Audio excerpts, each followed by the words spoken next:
Folks, this is Steve Sanchez and Jim Jonas for another episode of Veterans in Politics. Today we have Dr. Spirtos, who is running for University Board of Regent for District number 5.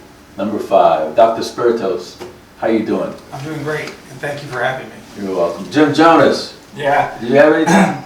Well, any rants or public service announcements? you know, Or your nice cupcakes that you make? Actually, I'll probably, I do have a rant, but I'll save it before our next guest. Just full disclosure here for viewers and listeners. The man sitting directly to my right has done a lot for me and my family. Dr. Spirtos, it was about 8 years ago now. My mom is a very, Dr. Spirtos treated her, so he can probably attest to this. Very stubborn woman. She had a bunch of aches and pains, but in the part of the country where she grew up and stuff, But your mom had 3 boys. Yeah, and So, I mean, you gotta be like that when you're raising 3 boys and no girls. All testosterone. Right. Yeah. So she was very stubborn. She didn't, my dad had passed away about God bless you. 5-6 years And your mom before also, this. by the way, Right. too. Thank you. About 5-6 years ago before this, so obviously with 3 boys, like you said, she didn't want to concern us.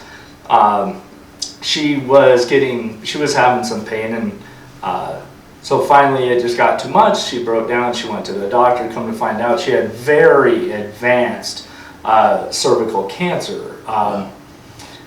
Thank goodness Governor Sandoval did go ahead and take part in the state exchange. Some governors did not do that because they felt as though it'd be an unfunded mandate after the federal government stopped helping pay for it. But Governor Sandoval went ahead and did it, so my mom was able to be a part of that. She was diagnosed, like I said, with very advanced cervical cancer. Long story short, Dr. Spirtos came into her life. He helped her along with some other individuals, and they did some experimental surgery on her, and they basically cured the cancer so she was cancer free for 7 years. So honestly, if it wasn't for Dr. Spirtos, I truly believe that I would not have had my mom the extra 7 years I did. So I have a lot of respect and admiration for Dr. Spirtos, and it's an absolute pleasure to be sitting at the same table as him today. So Dr. Spirtos saved your mother's life. Yes, he did. Okay. And you did bring that up when we were doing the endorsement interview. Yes. And you abstained from Yes. any kind of vote. And folks, Dr. Spirtos is indeed the Veterans in Politics endorsed candidate for University Board of Regent District number 5, by the way. Dr. Spirtos, tell us about you. I'm a little bashful, and Who's your barber, by the way? I'm grateful. God. God gave me his haircut and my haircut, and so I have no arguments with it. You can't argue with God. You cannot argue with God, and I believe God helped your mom and helps all of us. It's not just doctors. It's doctors, patients. They said when you believe in God, all is possible. And I believe in that. Absolutely. And so we're just part of that team. Right. The God team. Yeah. Ultimately,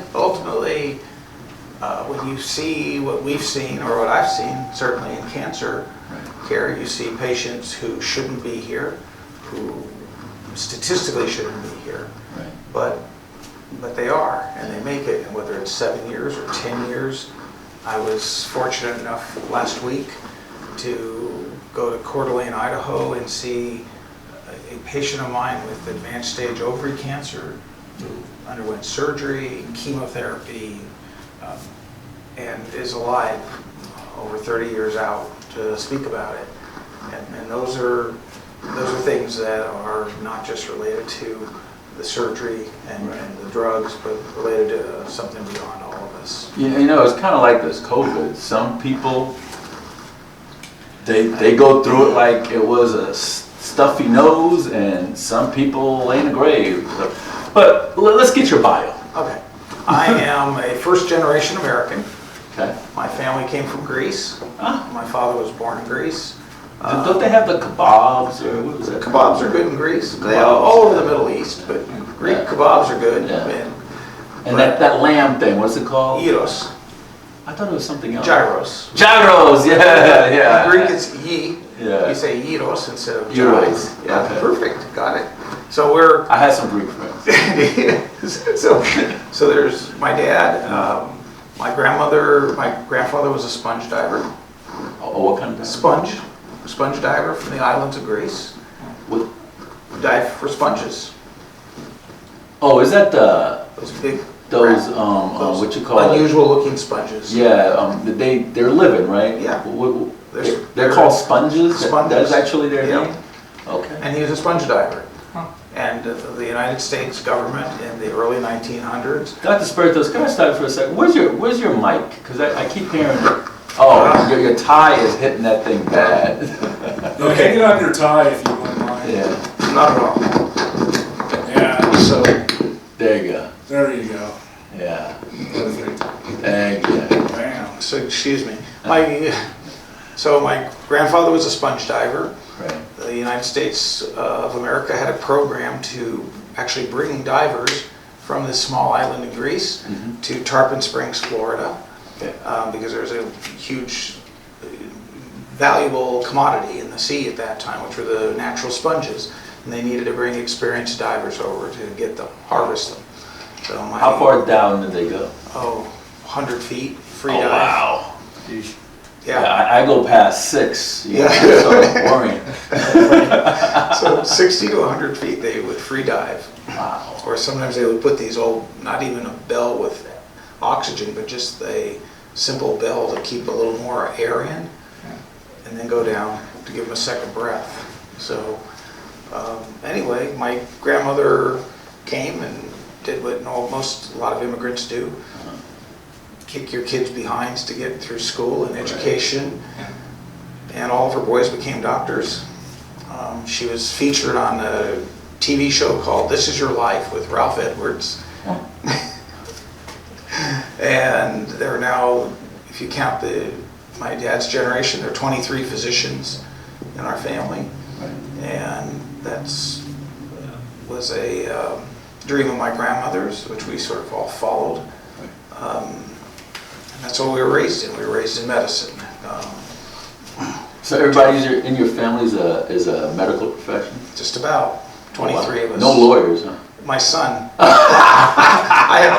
I have 30-year-old twins. My daughter is a cancer surgeon, finishing her training at the University of Texas at Parkland Hospital, which is a famous hospital where President Kennedy was taken. She's finishing her training there, and her twin brother he's an attorney.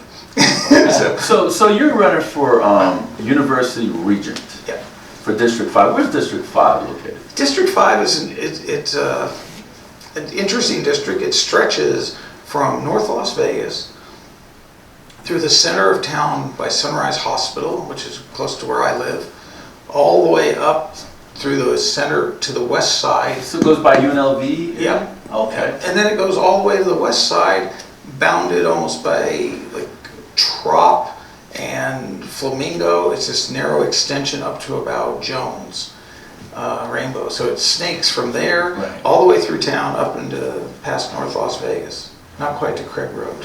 When you hear somebody is a university state regent, what type of background would you think that person should have to be credible, somebody that's a role model because they're representing college students, somebody that the students will look up at and say, that's my regent?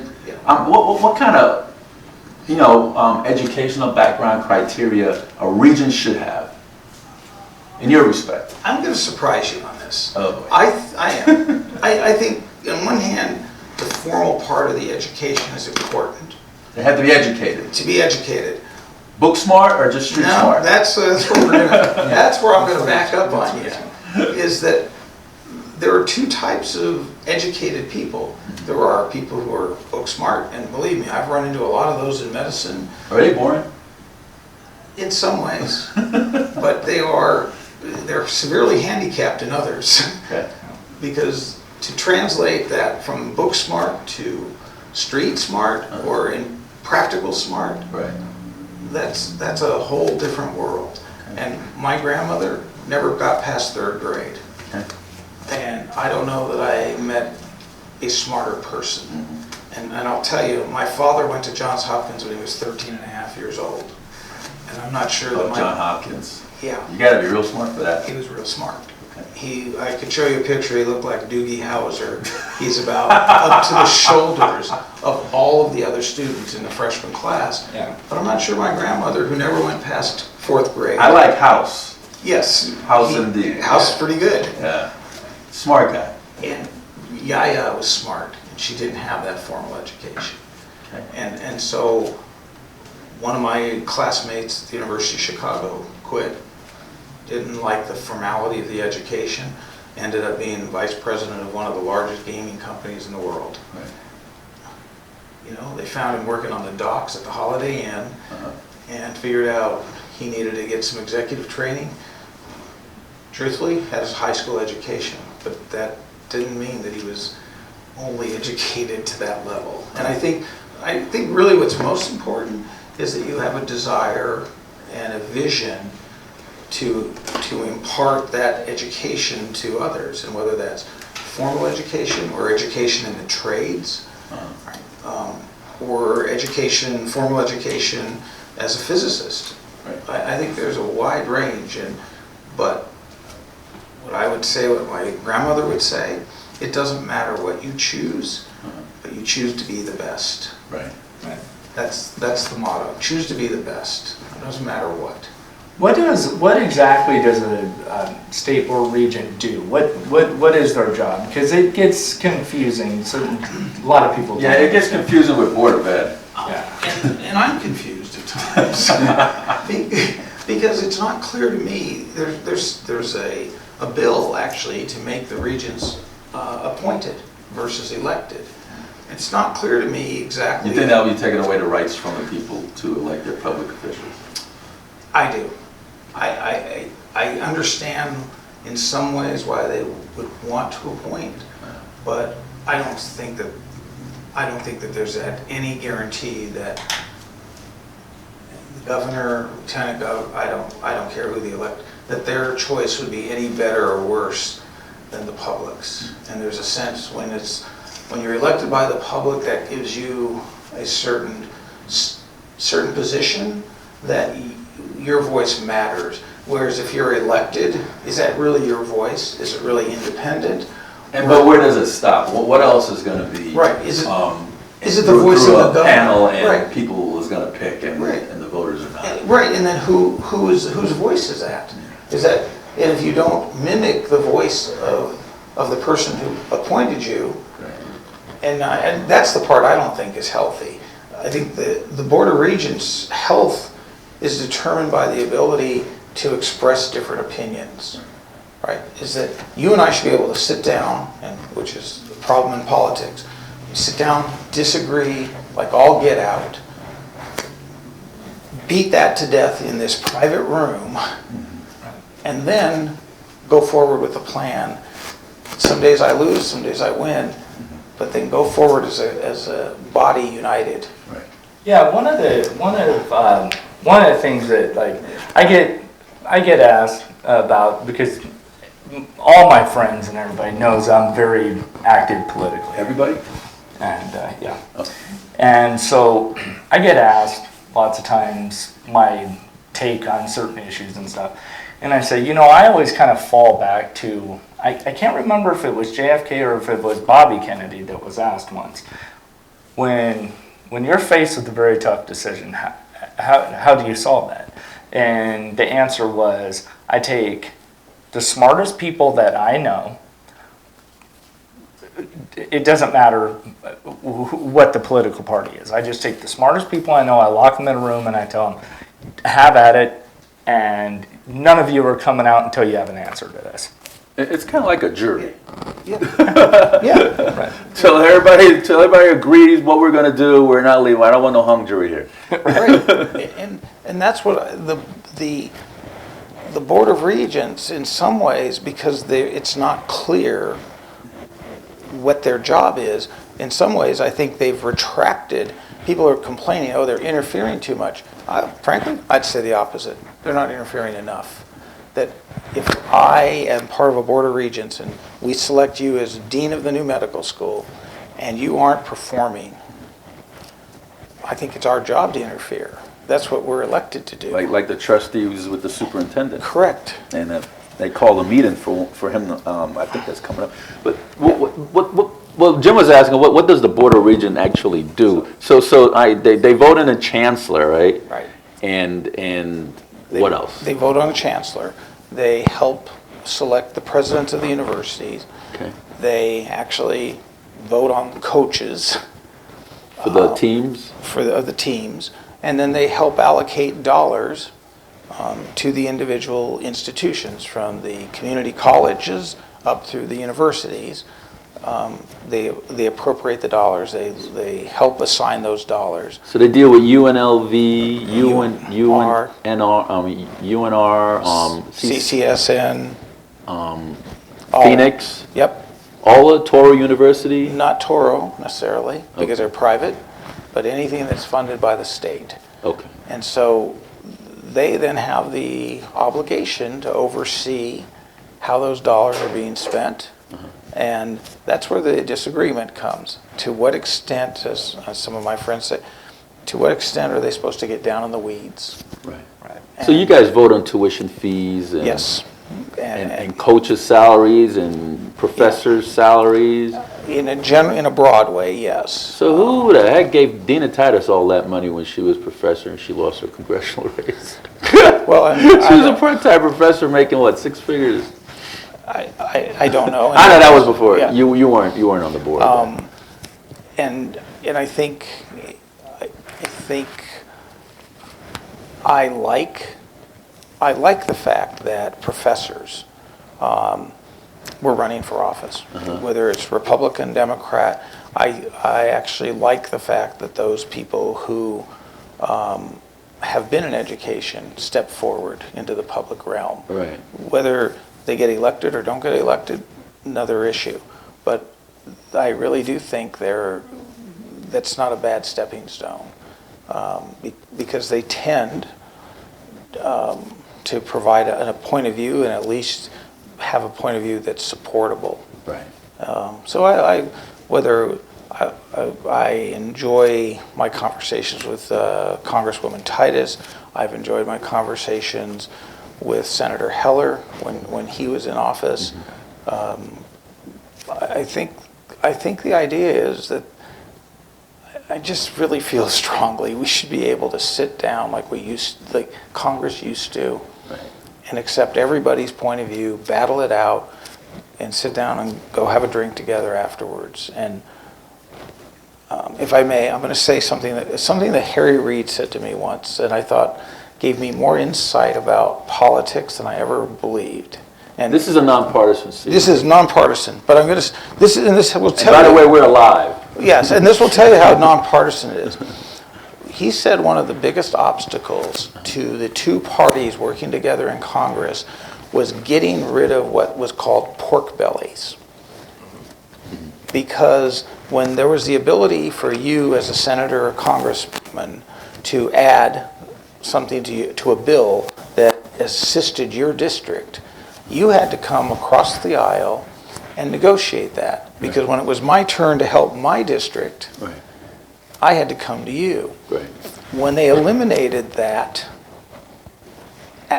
ability to add to another bill, right, to localize help, if you will, that eliminated the need for me to reach across the aisle and have a relationship with you. It became just a matter of counting the votes. I've got the votes, too bad for you. You've got the votes, too bad for me. Right. And that ability, so when they took that away, everyone thought we're going to save so much money and it's going to be a better world. Okay. In fact, what he told me one day is, no, that actually increased the divisiveness because we had no real need for each other. Yeah. We didn't have to talk. Right. Yeah, it was an unintended consequences. Actually, I was one of the ones that I actually agreed with.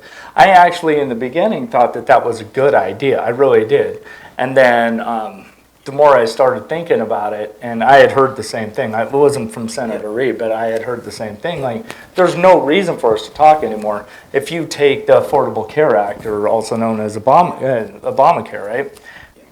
If you look at how it passed, there wasn't one Republican that voted for that bill in the House. But they didn't need any Republicans because the Democrats had enough.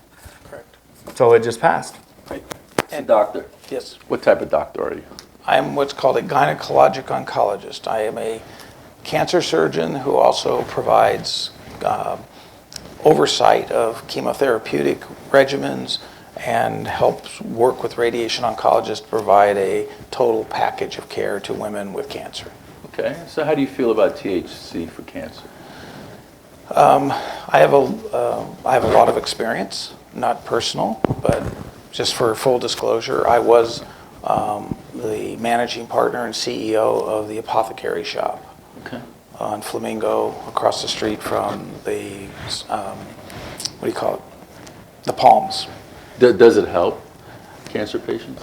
I believe it helps. It certainly helps with nausea and vomiting. Okay. Almost universal. And I know this is going to sound trite, but I was raised in Malibu Canyon in high school. My 4 sisters, they'll probably kill me when I say this, but if they could smoke it, use it, whatever it was, they got to it. You're professionals, right? All your sisters? My sisters, the ones who are still like with us Dr. are. Spirtos. And, He's a what? She's a what? The ones who are with Oh, okay. us still, one passed from lung cancer. Oh, my condolences. No, are. But more importantly, for someone who had never tried or used any marijuana, I watched cancer patient after cancer patient benefit from the use in terms of nausea and vomiting. 60% of women who start chemotherapeutic regimens do not complete them Why is that? because of nausea and vomiting and side effects. So I watched patients benefit incredibly from the use of THC products on that count.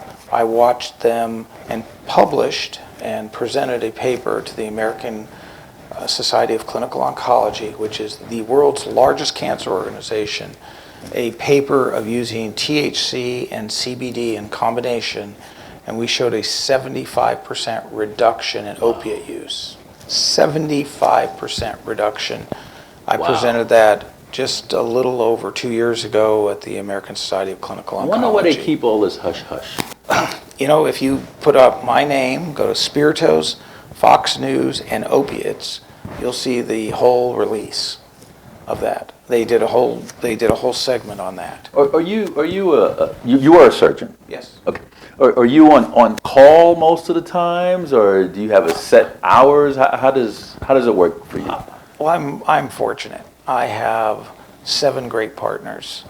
And You have your own practice? yes, it's the Women's Cancer Center of Northern California. Okay. But I'm blessed with 7 great partners. So you're in California and Oh, did I Nevada? say California? Oh my gosh. We started in California. Okay. We are now in Nevada only. I was thinking you might have another area. No, in we California. did. Sorry. Okay. I'm embarrassed. No, you're fine. But yes, Dr. Spirtos is fine. thank you. We were in we started in California. Right. We are exclusively in Nevada. But my 7 partners are That's a lot of partners. incredible physicians. How do you keep track of all these partners I now? keep track of them. It's all. hard for me to keep track of Jim. They keep track of me. And the great part is I'm the gray beard in the group. And so Everybody's young. younger, yes, significantly younger. They're like kids to me, Steve. Yeah, yes, Steve. But I got socks older than them. But they are so good. Right. I couldn't be luckier. So, no, I'm on call, but I'm on call in a way that if they rarely need help and they need someone they want another set of eyes or hands, then hands? Then I do. Then I get called in.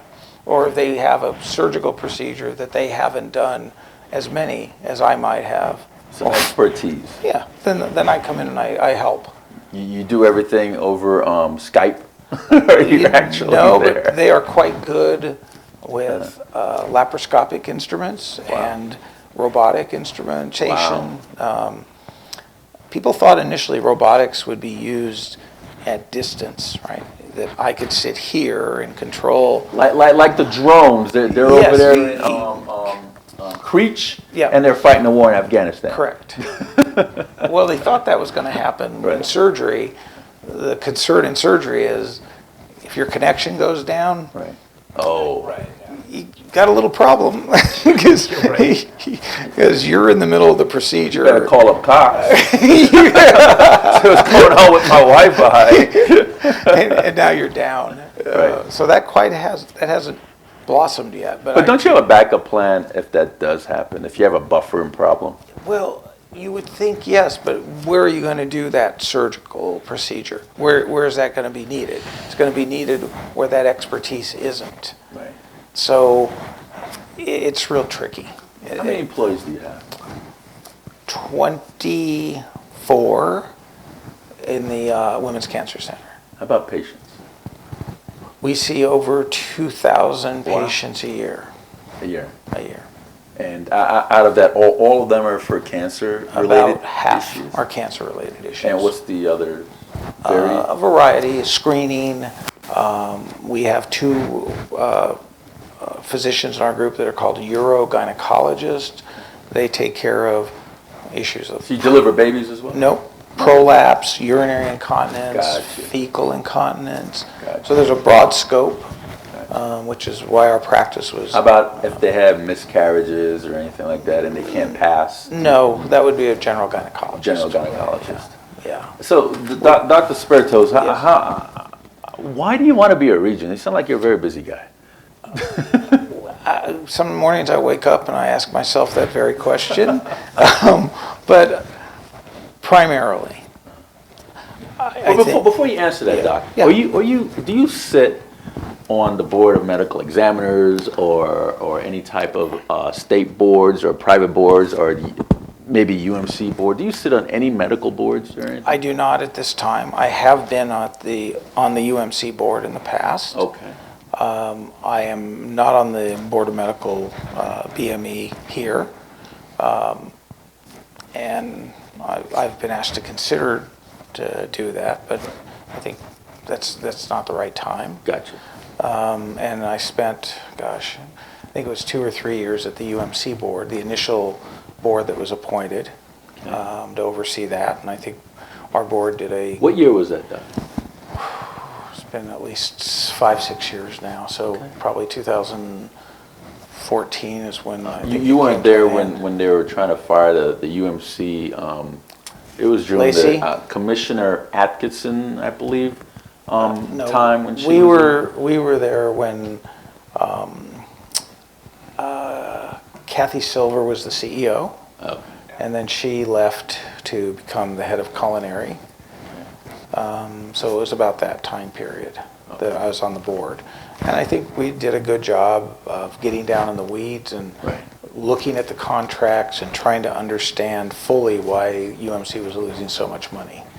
And that meant getting down in the weeds. Why was UMC losing so much money? Well, I don't think people were. Which UMC is a county hospital. Yes, I don't think there was as much attention paid to the details. It's a big organization, and that was getting lost in the weeds, and people. It's like paying $500 for a hammer. Yes. For the Department of Defense. You're just not focused on the small stuff, and I think that refocused everybody.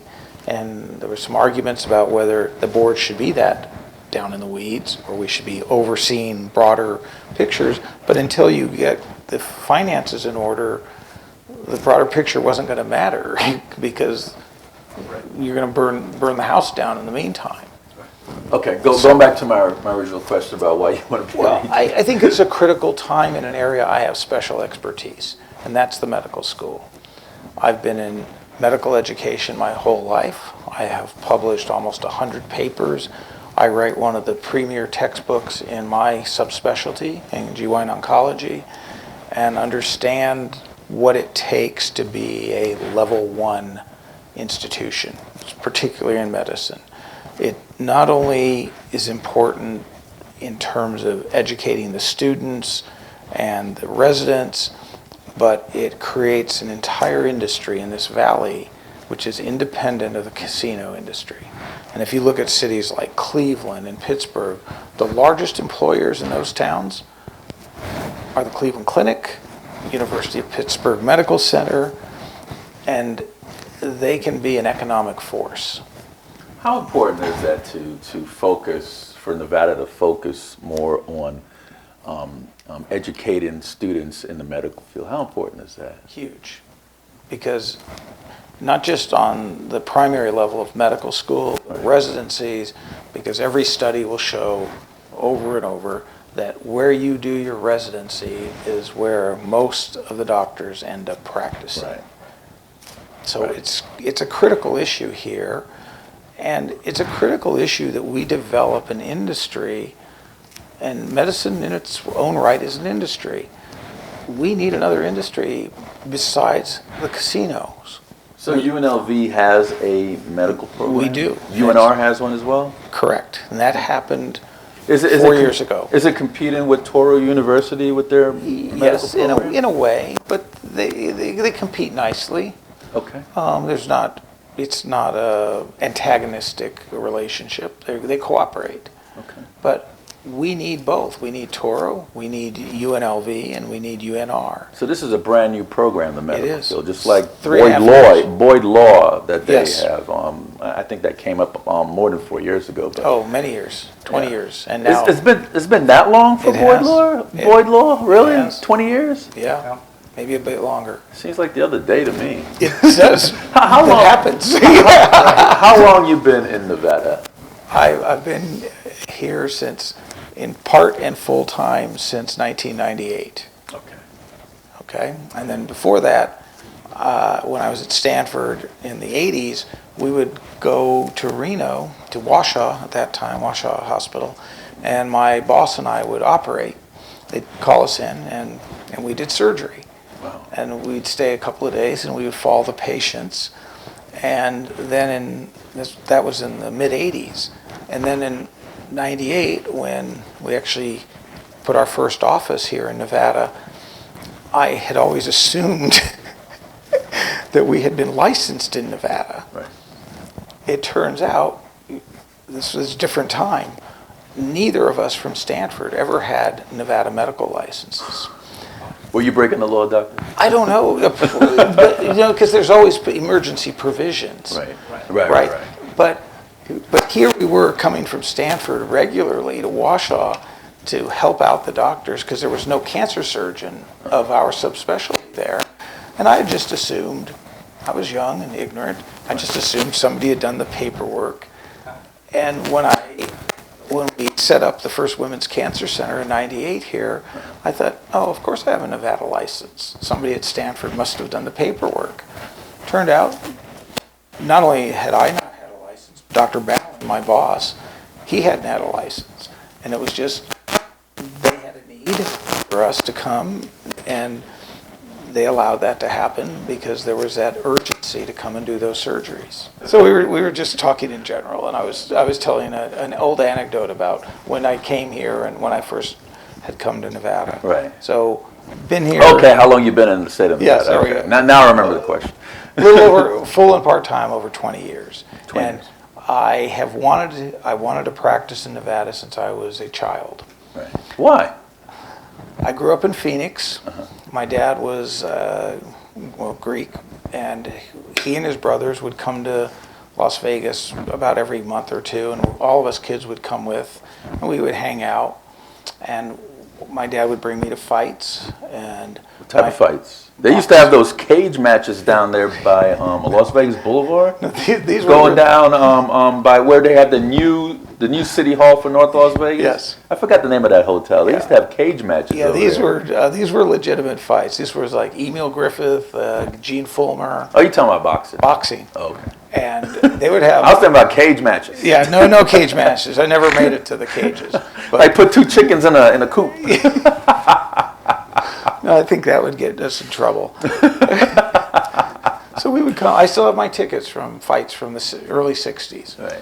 And when I finished fellowship at Stanford, my wife at the time, I said, I want to move to Vegas. I've always Stanford is a very prominent college. It didn't matter. What was your GPA score? I did okay. Yeah. I managed. Was it like 4.8? Well, I went to the University of Chicago, and Oh, and okay. It was before that- 3.2. It was. They graded tough at the University of Chicago. Stanford's for easy graders. So did I ask why if you had any premonition, Yeah. why did you want to be in the medical field? Yeah, it's. Did you what- see something in your life that happened and you go, I want to save a life, or? Times were different. I got the opportunity to walk in the operating room with my dad when I was a kid. Dad did it. Yeah, and my grandmother, and just imagine, you have a dinner table of all your uncles and your dad, and they're all doctors, and there's 25 first cousins. Peer pressure. Well, pretty much. Well, what are you It's just a talking? natural progression. Right. It's like race car drivers. Why Right. are you a race car driver? Right. Well, my dad was a race car driver. My grandfather was a race car driver. It's like cops and Like firemen. Blue Lives. Yes, All those guys are cops. right. We're firemen, and it's like, why are you firemen? Yeah.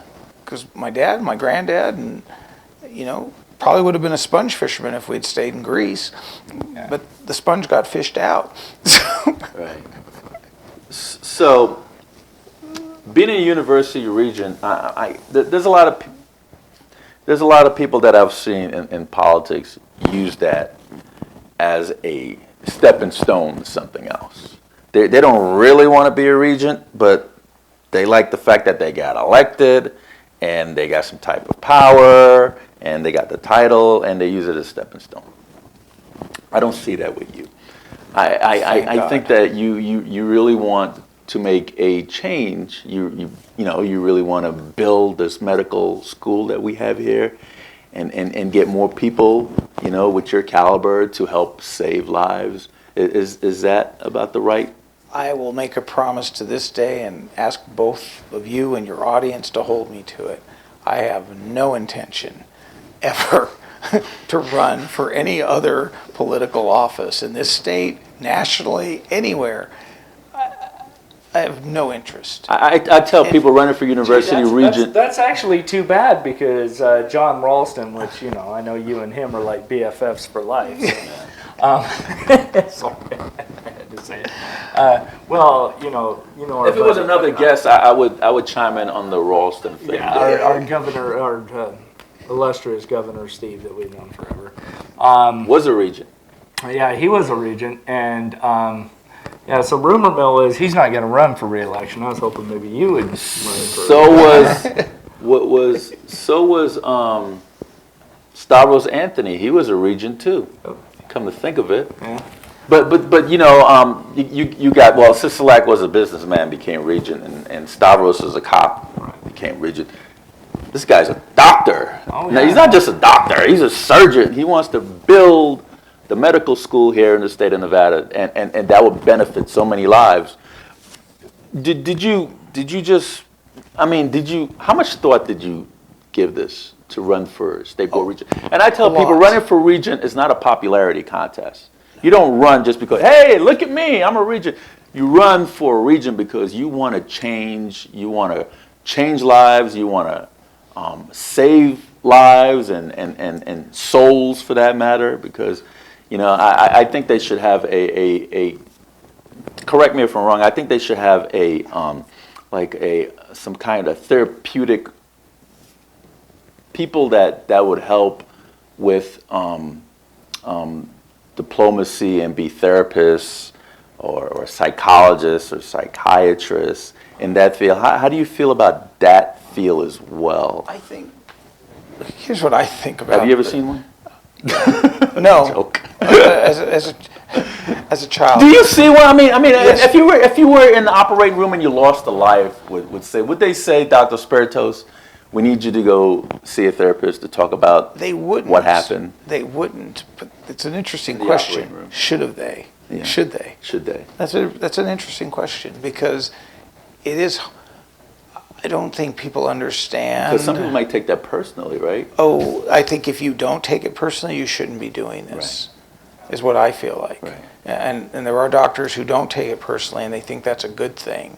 In our group, I would tell you, there's not one of us who doesn't take that personally. Right. And you beat yourself. And it's an interesting topic because no, in medicine it is probably the most neglected area. Right. Is self-help, realization of one, you're less than God, and that you're human, and these things happen.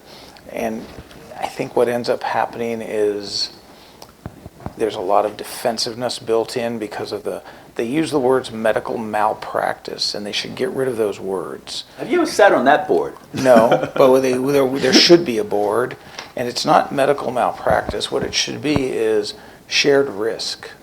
I take out medical, quote, liability insurance because I am not God. And if something bad happens to a patient, whether it was my fault or it happened because it just happened, because not everything's controllable, and that patient suffers, then you know what? Maybe their family does need financial compensation, right? Maybe they do need help because Do you believe in that 50,000 cap, I believe they say? in an educational environment, absolutely. Because if I'm going to have residents who I'm obligated to teach, and at some point teaching means handing over that sharp instrument, and that's what my dad would say about that sharp instrument. Anywhere else on the planet, that is assault with a deadly weapon. Right? I didn't even think of it like that. Well, that's what it is, except in that operating room. And so, Except in the operating room. right, but what are you doing? Yeah. That is cutting a into deadly it. weapon. And yes, if I've got to turn that over to a student, then yes, I think there should be an absolute cap in that situation, because if I'm training for the betterment of this society, then it's not my sole responsibility. And yes, there should be a cap, and if you're coming to that institution and benefiting from students as well, Right. then yes, that's part of the greater good. Private practice, I don't know, I think some cap is reasonable in terms of pain and suffering. But no, look, I've been sued. Any doctor who tells you they haven't, either they're not in our field or they haven't been doing it long enough. Right. But the important issue is, Or they run away from the whole medical field after that suit. well, you know what? I think your idea about counseling and that would help, because I can tell you some of my partners are so distressed that I believe ultimately it's going to have a bad effect on patient care. But you being a regent, Yeah. could you lobby for that if a surgeon, if anybody's in the operating room and the patient passes, that it's mandatory that they seek counseling, just to see where their mind is? I think you could work, the regents could work with the medical board. I think one of the things that will be controversial that I think is very important, I'll go back to a topic you brought up earlier, is I think it's very important that the University of Nevada works with the cannabis industry in this state to undertake... I got Snoop Dogg on speed dial, by the way. to undertake some of these studies. One, it's a burgeoning business and developing business in this state, that's been fairly well regulated to this point. And it's an opportunity to become a leader in that field, and it affects veterans, and in a huge way. I couldn't put veterans on my study, right, for reduction of opiates, because if they went back to the VA and got tested and they were positive for THC, they wouldn't write them their opiate prescription.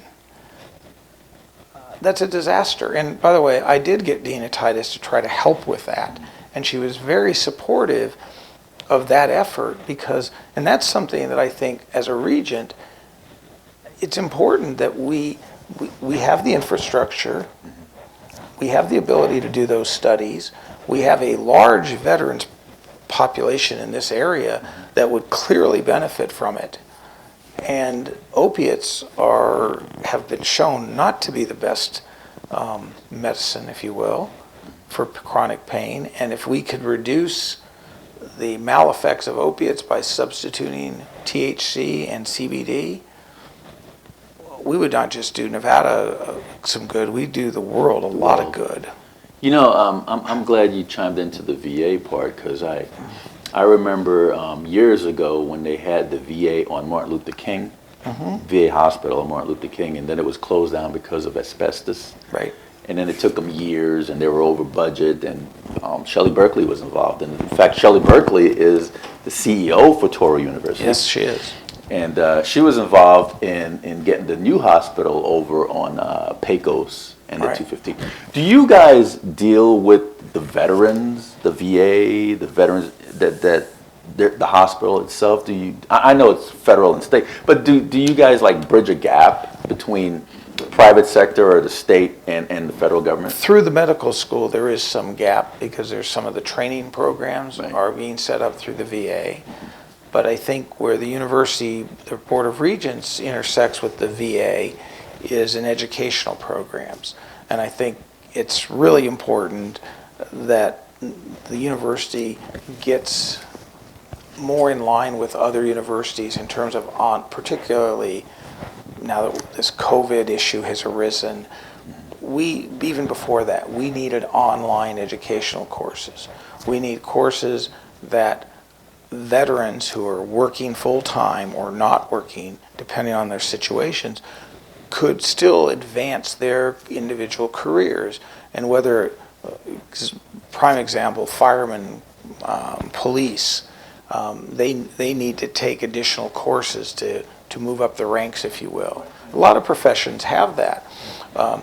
My wife had to get her MBA online out of LSU. What did your wife do, by the way? She's an emergency room physician. Oh my God, speaking of stress. But she had to get her MBA online at LSU. Why? That should be available at UNLV. Right. Why did you have to do it at LSU or out of University of Pennsylvania? Why shouldn't she have been able to have that course at UNLV? Have you taken a tour of the VA hospital or met with the executor for the VA? I have. Because I think that I think that since the VA is in the state of Nevada, and when you become Board of Regent, would you make it a one of your commitments to work closer with the Veterans Administration to help with the 339,000 veterans that are in the state? I think it's critical that the medical school in particular ends up working very closely with the VA. I did my medical school at Northwestern. There was a VA hospital on Lakeshore Drive in Chicago, and I did almost every one of my major rotations at the VA. My surgery, my internal medicine, I did them at the VA hospital. And Northwestern and the VA had this incredible partnership that, one, I believed elevated the care of the vets, because now you had students rounding around all day, taking care of, involved in their care. You had faculty in addition to the VA docs who ran the clinics, and frankly at that time, and I don't know the current situation, were overwhelmed with their jobs. And so it provided ancillary bodies and levels of care to the vets. And we benefited because of the educational opportunities. You know, we've been doing these shows going back to '05, and I would say probably 90% of the shows we do, I always learn something new. And I'm learning a lot from you right now, Dr. Spirtos, I must say. That's kind of you. And the reason why I say this is my son-in-law, who used to be an Army Ranger, and now he works in the hospital in Hawaii, and they're thinking about moving to Vegas, and he wants to stay in the medical field. How would you, as a University State Regent, encourage the appetite of veterans to partake in the medical school and become a medical profession? And what kind of incentive would you offer them to entice them to be a part of the medical program? How would you do that as a regent? One of the things I again, believe strongly in, that our group funded one of the scholarships to the school for the entering class. But I think some of the spaces in the medical school class should be reserved for what I would call the older student, okay? Those students who do not come directly out of college, right, to medical school.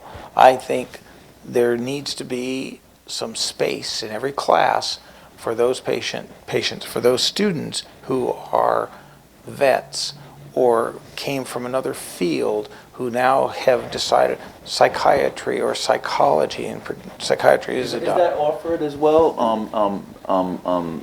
Therapeutic psychologists, psychiatrists, there is. Marriage and family therapists. Would that be offered at Yes. the medical school here? Through the medical school and the college, yes.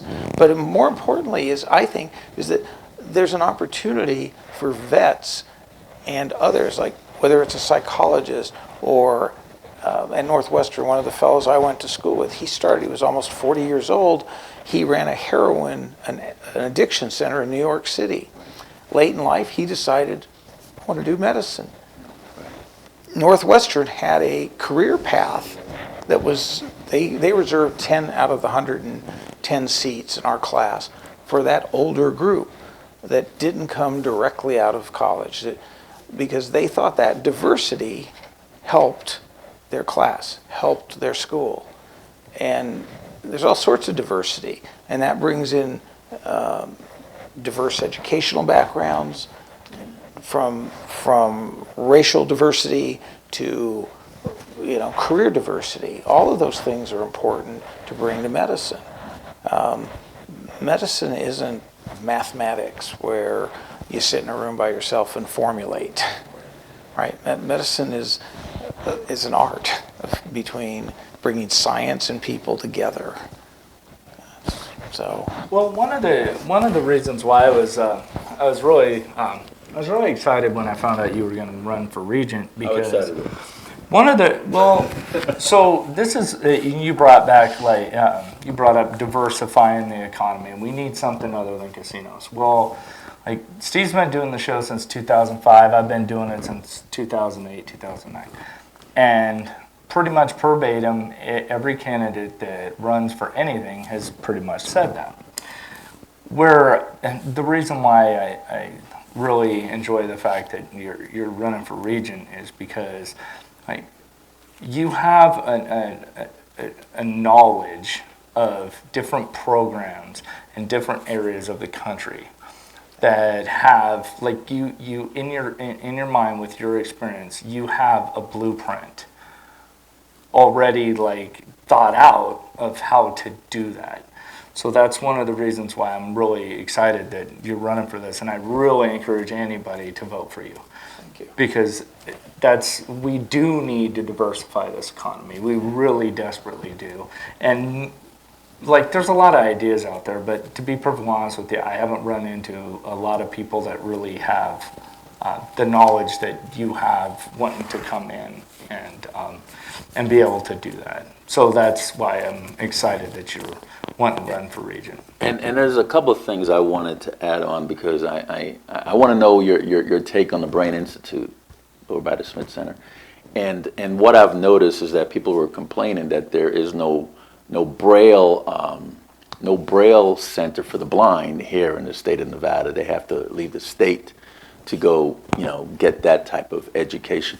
Would you be willing to bring Braille here in the state of Nevada? And what do you think about the Brain Institute? Well, I think the Ruvo family tried, and What family was the Ruvo Ruvo. family tried desperately to bring that center to the University of Nevada. Braille. No. Oh, the Brain Neuro Institute. Center. Yep, the Brain Institute. They tried desperately. All of their supporters. It's a funny looking building. Yep, but they tried. I think you always have to be fair. They tried so hard to bring that in as part of, at that time, University of Nevada School of Medicine from Reno, but the people in Reno fought. Believe it or not, that was Against it? Yes, sir. Why would they do that? Because it was a Reno-based school, and they wanted the center in Las Vegas. And we can rehash that history, but I promise you, the Ruvo family and many of their supporters tried desperately to give that school approximately a $100 million donation to put the Ruvo Center in as part of the School of Medicine. And finally, at a last-ditch effort, they went and searched out other partners, whether it be Pittsburgh or finally the Cleveland Clinic. And had we had a UNLV School of Medicine, and had I been a regent, by God, that center would have been part of our medical school and not part of the Cleveland Clinic. Right. It made no sense, and I just can't tell you that I can't think of another place in the country where something like that could have happened. That $100 million donation in a medical field. That building, for all of its interesting characteristics, would have been a landmark destination as a centerpiece to a medical school in this town. Just like when the Mirage was first built, no one ever thought something like the Mirage could exist, right? No one would have thought the Ruvo Center would have existed at UNLV School of Medicine. And here we are, it's not even part of our school. Frankly, it makes me sick every day that's not a Nevada institute. And on the Braille side, yes, it is a critical issue here, and hopefully, I would hope someday that we would figure out a way to work with the Ruvo Center and bring that to fruition. Okay. So, I know you're in a campaign currently to become regent. Once you become regent, what are your plans? How many are they? There are like 7, 13? What's your plan? What are you going to put forth in that committee to say, okay, let's do this, let's do that? What are your plans? Well, my first plan and promise is that I will read every single paper put in front of me. You won't skim through it? No, and I won't come to a meeting without having read everything. I will come to every meeting prepared. So you're going to be late then? I will not be late, and I will be well prepared. Okay.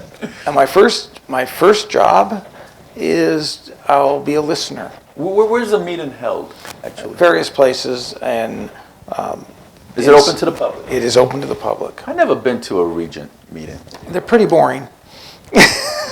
For the most You're part. not boring. Well, but the meetings often are. You ever been to a zoning meeting? Yeah, unfortunately. So you'll read everything, you'll show up on time. And I fully expect I will be a good listener. Okay. It's a 6-year term.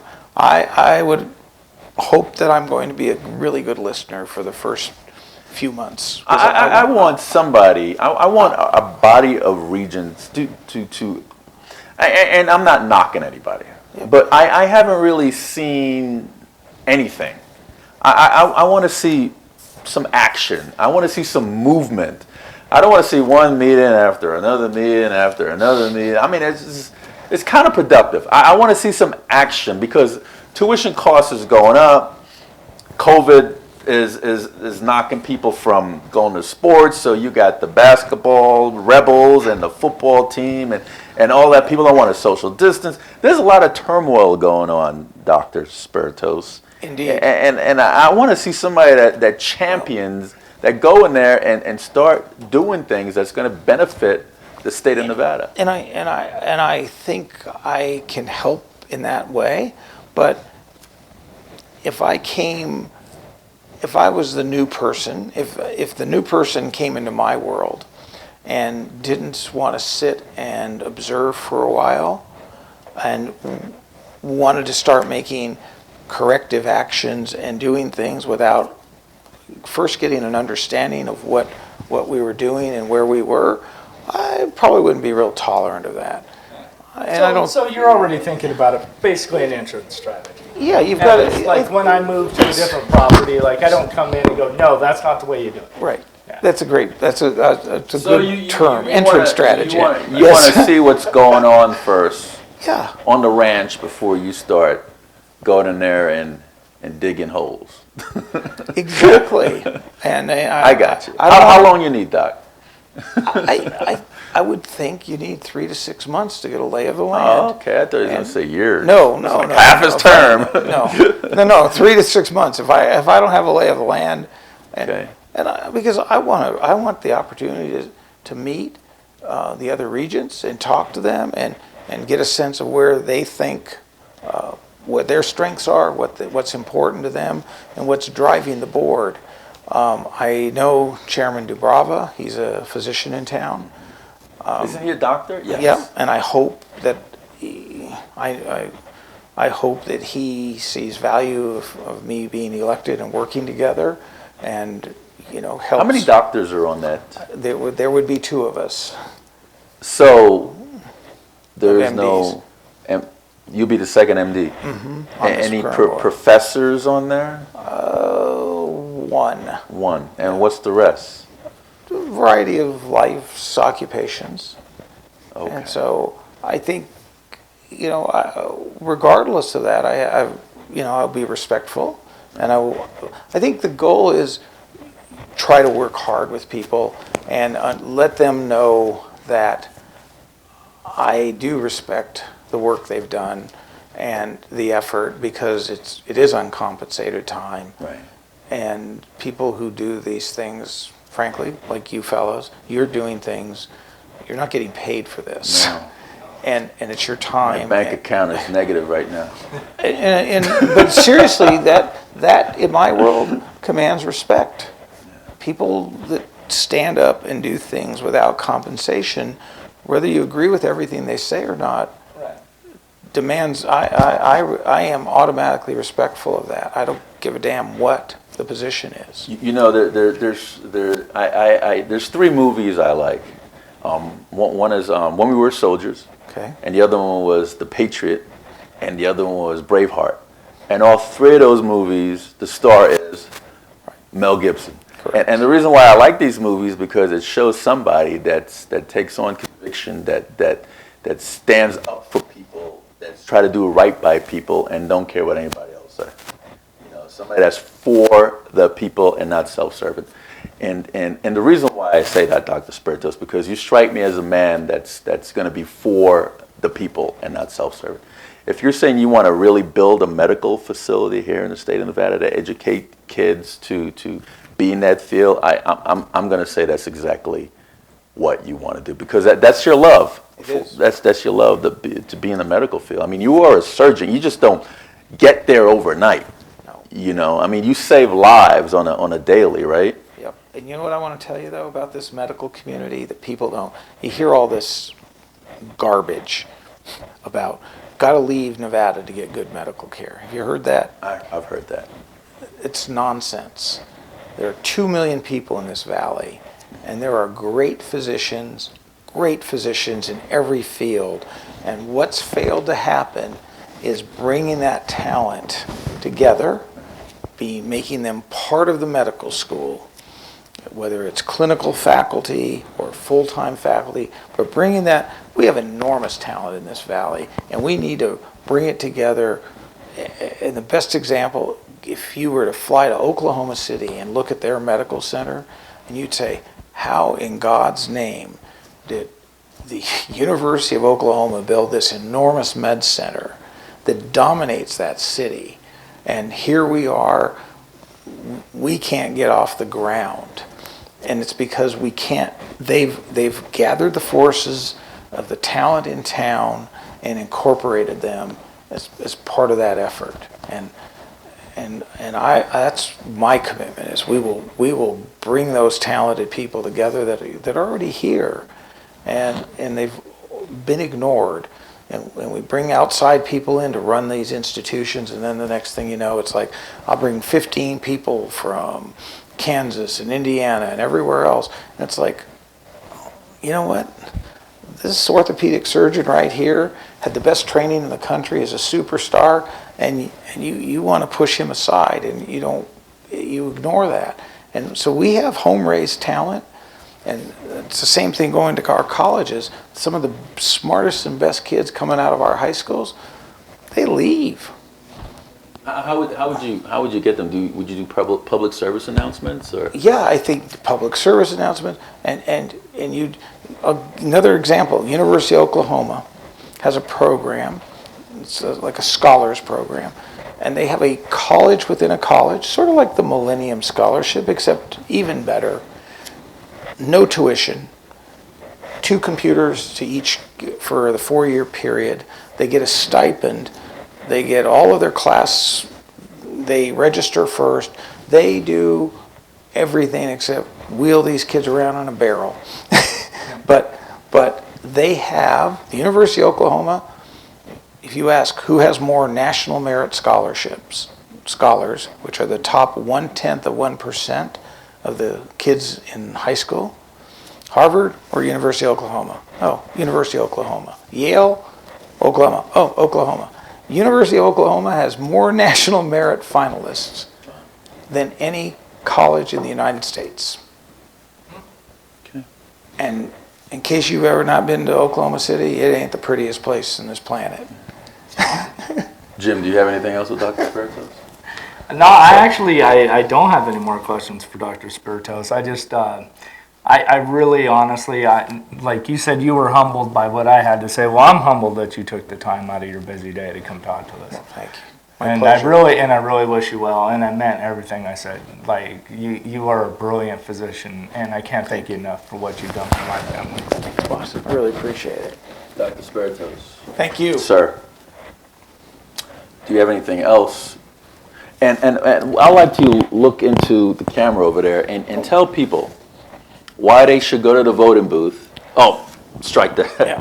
Thank you, Secretary of State. Why they should fill in your name on their mail-in ballot, Yes. put it in the secure sleeve, stick that in the envelope, put their name on back of the envelope, sign the back of the envelope, seal the envelope, and put it in the U.S. mail because it's postage paid before November 2nd at 7 p.m. postmark. Why they should do that for you, Dr. Spirtos? And what's your point of contact as well, please?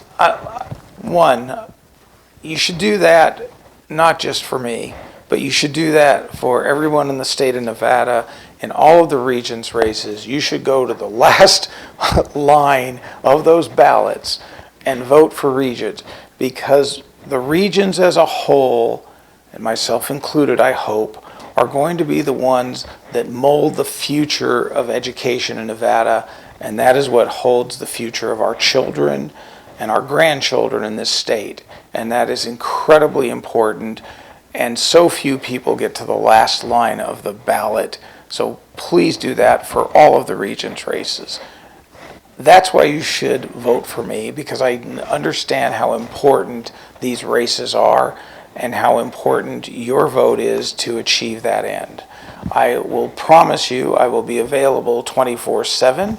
I will give you my cell phone right now. It is 702 326-0585, and will be reachable 24/7 on that number, and I will give that out on every Regent's card and make myself available to not just the voters of my district, but the voters of Nevada. Well, Dr. Spirtos, thank you so much. Folks, that's Dr. Nick Spirtos, who is a candidate for University State Regent, District number 5. And we would like to encourage the whole community as a whole, because Veterans in Politics is not just about veterans. Veterans in Politics is about the state as a whole. We encourage everybody to go vote for Dr. Spirtos, because this is a nonpartisan race. Dr. Spirtos doesn't hold a syringe because you're a Democrat or Republican. He does it to save your life. This is the guy that wants to bring, educate our citizens to be more involved in the medical field, so they could go ahead and save and change lives. He wants to be a Board of Regents to help facilitate that. I encourage anybody to vote for Dr. Spirtos, because Dr. Spirtos will do you service as University Regent for District number 5. This is Steve Sanson, Jim Jonas for Veterans in Politics. Until next time.